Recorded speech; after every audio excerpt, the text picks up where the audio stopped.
I was intimidated by your beauty. I've never really liked what I look like. You know, as a child, I was really wild. I had like, you know, my hair everywhere and I'd run around, and my mother was always really disgusted with me because she's very beautiful, very statuesque, and my sister was exactly the same. I was the frumpy fat kid. I hated myself. This, you know, idea of what a woman should be, and that's graceful, that's, you know, beautiful, that's like, doesn't really talk much. From the very get-go, I knew that I was not gonna be like that.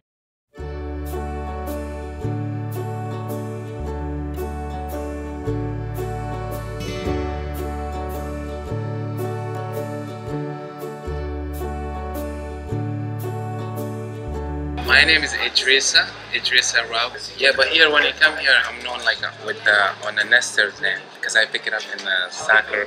I assume that you like soccer because of the jerseys that you wear. I'm really into soccer. I'm like a soccer maniac. I guess that you were from Senegal. I grew up in West Africa, Niger. I thought that your family must be of decent economic standing in your country because you were able to come to US. Because my dad had a government job. He was in the army. I thought that you were born in India because of your skin color. I was born in Canada, and then at the age of 4, I moved to Bangladesh. I guess that your dad had been a politician because I know that you moved around a lot as a child. My dad lives in Dubai, and he's a professor there, and my mum is, she lives in Sydney with me. I thought that you might be born into a traditional, uptight family. Because you're such a free spirit, I assume that there must be something that you were rebelling against. I have a very interesting relationship with my mother in the sense that she's very overprotective. She suffers from schizophrenia and bipolar, middle child syndrome, and borderline personality disorder, which all exist. She's tried to kill us. When I was younger, you know, there would be situations where I would wake up and through the night and I'd be scared. I guess that you came to America to attain some sort of abstract idea of the American dream. Where I came from, it's like it's all traditional. They don't use machines. My generation got kind of got sick of it, you know, in some way, you know, because this is the time when the hip hop was coming out. Also, Hollywood was a lot of way of reaching us there. I saw a lot of things because we have a cable, and in TV, you know, TV is big. TV can like rearrange, redirect your life. I got in a school in Kansas City that accepted my application. I was like super excited. Can you believe in America? To me, it was a fantasy. It's just Hollywood made it look like really like a paradise. You know? I saw you as idealistic and naive. When I got into law, I didn't know who I was anymore because I was trying to be too many things at once. You know, I felt like I was a walking contradiction. I got a boyfriend. He was like pursuing me for 8 months. And so I thought that he must be in love with me. I wasn't ever like a slut, or I really took relationships seriously, and I slept with him, so that was a really big deal for me, and I was like, I have to make this work now. I fell pregnant. I had to do everything by myself. He broke up with me 3 days after he found out that I was pregnant.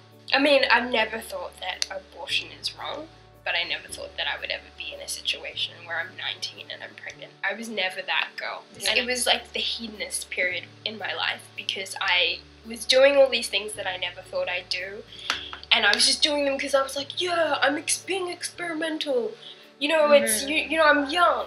And now I'm grateful because it really pulled me out of the situation that I was in and made me really question who I wanted to be in my life. I had a feeling that you came here for your college education, but I never imagined that it hadn't worked out for you. My dad got arrested, so I stopped getting money. He was the one like providing me with money. So the school was patient with me for like 2 semesters, and then that's it. I sold my car. I had a car. I came to the bus place. To me, it's a failure of my life. That thing kills me every day. I would love to go back in the school. I didn't know that you had any turmoil with your mom. If you met my mum, you would think she's the most charming woman alive. And then it's like this other dimension, and her parents have denied it our whole life.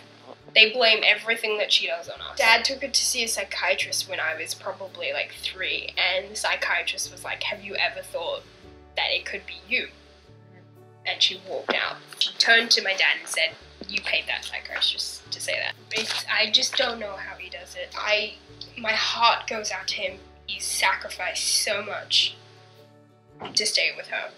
He feels as though he should look after her, like he signed a contract. I don't think he really has a concept of happiness. On January 18th, I bet that I saw you and you smiled at me. You gave me my medium coffee with milk and 3 Splendas, and I had no idea that you had just found out that your mother had died. My mom barely made it. She passed at 47, age 47, yeah. She got sick, but she got better, you know. And then one night, just last January, I went to bed and she never woke up. Yeah. I was in the train, I was riding to come here early, like at 6 a.m. And I received a text saying, in French of course, that we are deeply sorry to inform you, therefore our mother, beloved mother. I'm like, are you kidding me? It was like a dream. Surreal. It was a surreal. I'm like, maybe I'm writing a wrong number or something. Yeah. I wish my wish was to be wrong or something. You seem so happy and secure. I feel really guilty. Like, even the other day I was having a conversation with my sister where she just went apeshit, and she's like, "Who do you think you are that you can just leave her?" I was like, "I know that you think I'm selfish because I've left, but I had to do it."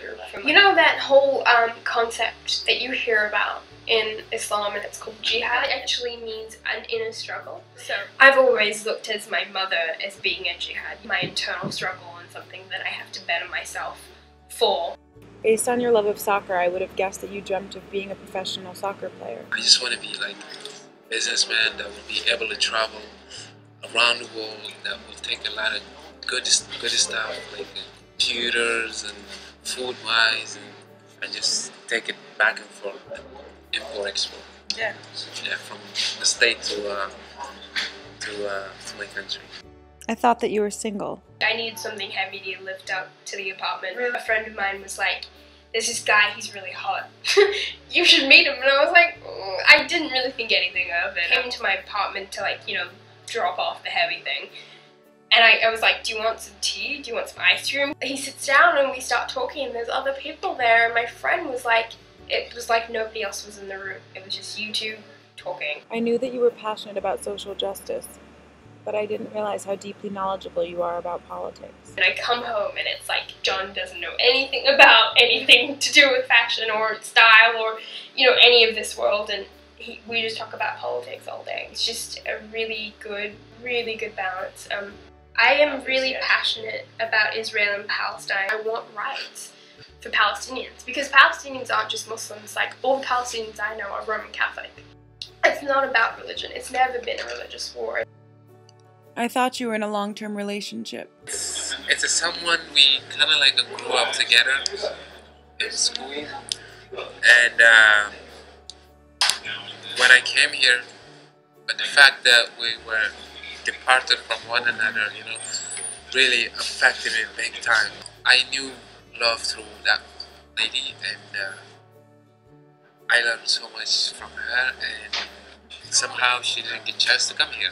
We kept in touch, but it hurt me so much that there's no guarantee, you know, we're gonna make it. I had a feeling that you were spiritual, but I had no idea that you were so passionate about one religion. We're Muslim, and my parents were really restrictive. I was very grateful. I was very lucky. I am, you know, adherent to it, and I think it's a beautiful faith, and I believe in it, but it's not where it's like overtakes me. I have an older sister who's a psychologist, and when I was 13 she started wearing the hijab. We lived in a post-September 11th world. People treat you differently and people disrespect you. I mean, my dream is to really change the ideas of what Muslims are. I'm not stereotypical, but in my deepest heart, that's it. I am that. I believe in it wholeheartedly. Even the hijab, you know, now it's abused, but when it came about, it was about women being equal to men. So men wouldn't treat you differently on how you looked. They would treat you for your intellect. I thought you practiced Christianity.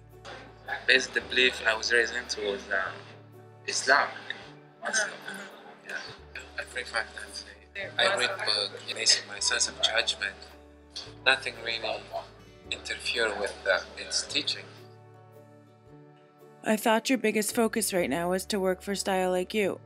I'm writing a memoir about my mother. It's the biggest gift that I've given myself. The book is really about coming to peace with the fact that I was given this mother for a reason. There are a lot of flaws in my personality, but I am very kind-hearted and generous because of her, because I've had to be. Well, the thing I really lack is gratitude. The gifts that I've been given have just been hidden, in disguise, I have a love that the good Lord above cannot fathom,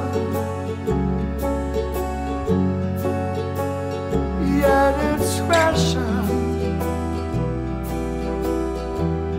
You don't seem to want it.